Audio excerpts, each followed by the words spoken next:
Or is this full-time MMA now? I love full-time MMA right now.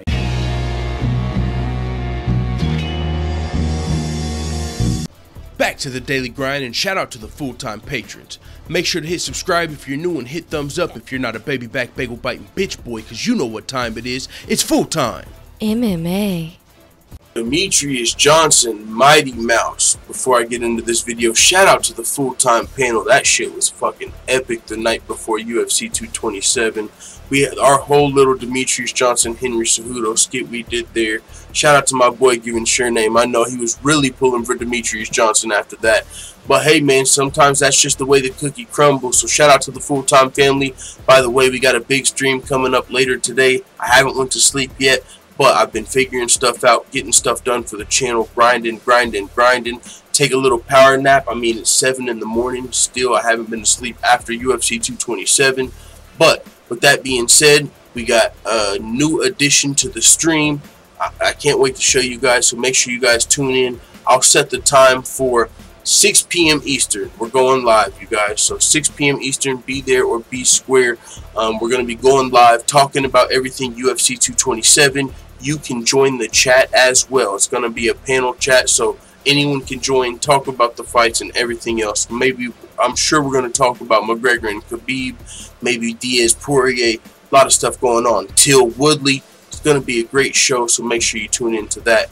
With that being said, Demetrious Johnson, Mighty Mouse, is breaking his silence on losing the belt after 11 straight title defenses. Demetrious Johnson was a great champion, man. People, you know, gave him shit for not wanting to go up and fight TJ Dillashaw. But honestly, he fought at bantamweight in the past, didn't have success there against Dominic Cruz. And usually, you don't give a guy shit for not wanting to go up. Usually, you know what I'm saying? Usually it's the guy that's trying to go down that you kind of look at. So, Demetrious Johnson, I get where people are coming from. You know, he was a little reluctant. It is the era of the champ. Conor McGregor. I mean, we're hearing about Amanda Nunes versus Chris Cyborg potential champ fight. We just had Daniel Cormier knock out Stipe Miocic. So it's the champ era. And with that being said, Demetrious Johnson definitely got some shit for not being willing to face TJ Dillashaw in a champion versus champion super fight. But either way, at flyweight, he was one of the most dominant champions, if not the most dominant champion in UFC history, as he broke Anderson Silva's title defense record with 11 straight title defenses. With that being said, he fought a very tough fight, a close split decision loss against Henry Cejudo at UFC 227 in the co-main event. Henry Cejudo got his hand raised. It was a close fight. I had it 2-2 going into the 5th round, and it looked like it was slipping away from Cejudo in the beginning of the round until a big, strong finish to the 5th round. Cejudo, I think, came back and won the 5th round, actually, in the second half of the round. So, I mean, he squeaked out the narrow split decision. The end of the Mighty Mouse reign as far as his title defense streak is over.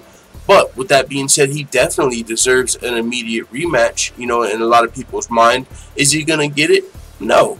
But it is what it is. That's just the way the cookie crumbles sometimes. We'll see what happens, but if there's any champion that's ever deserved an immediate rematch, it of course would be Demetrious Johnson.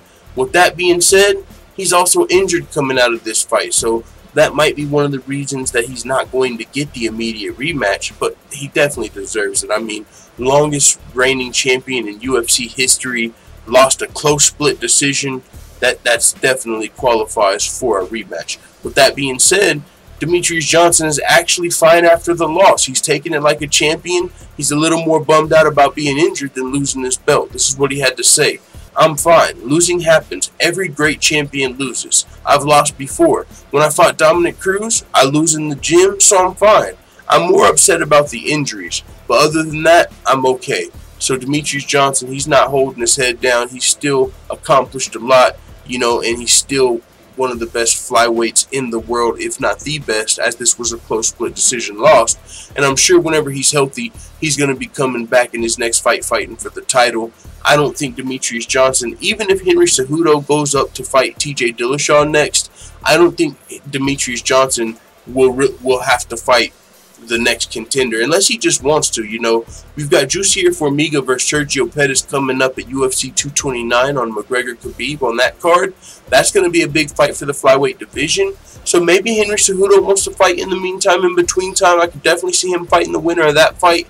But at the same time, he might just sit out, heal up, rest up, and fight for the title again when he comes back, you know, against Henry Cejudo. So we'll see what happens. But Demetrious Johnson's fine, holding the L like a champion. Some people wanted to see DJ lose, but still didn't expect it. It's kind of crazy to imagine Demetrious Johnson not being the flyweight champion of the UFC anymore.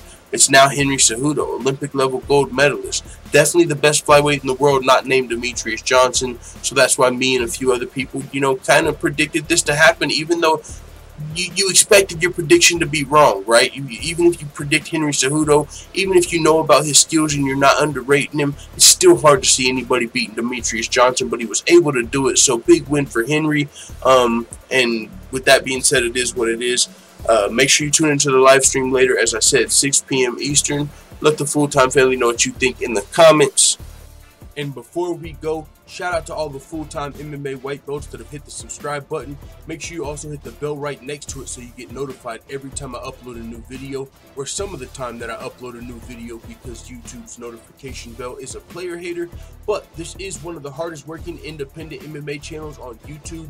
We provide daily updates, full fight card breakdowns and predictions. We make MMA fighter freestyles, and we've already interviewed pro fighters Aljamain Sterling, Sean O'Malley, Felony Charles Bennett, and Bruce Lushmedio in just a little over a year as an MMA channel. We're one of the fastest growing MMA channels on YouTube. So with that being said, if you're interested in more videos like this, check out the Full-Time MMA Dojo over at patreon.com. One of the things you can see while you're over there are some of the goals of the channel, and also more free videos like this, betting advice, and more. We just launched the Full-Time MMA store over on teespring.com, and we've got some limited edition gear in order to celebrate that. We've got some Day One Foop the Other Side shirts that are only available for a limited time. Also, you got leggings, phone cases, Don't Be a Bagel Biter coffee mugs, and more. With that being said, you can check the links out in the description if you want to check out the Full-Time MMA Dojo or the Full-Time MMA store on Teespring. I apologize about the long outro, but a closed mouth don't get fed, and if I don't plug myself, who will? So respect. Let the Full-Time family know what you think in the comments. I'm out. Da da da da da. It's the motherfucking DOG.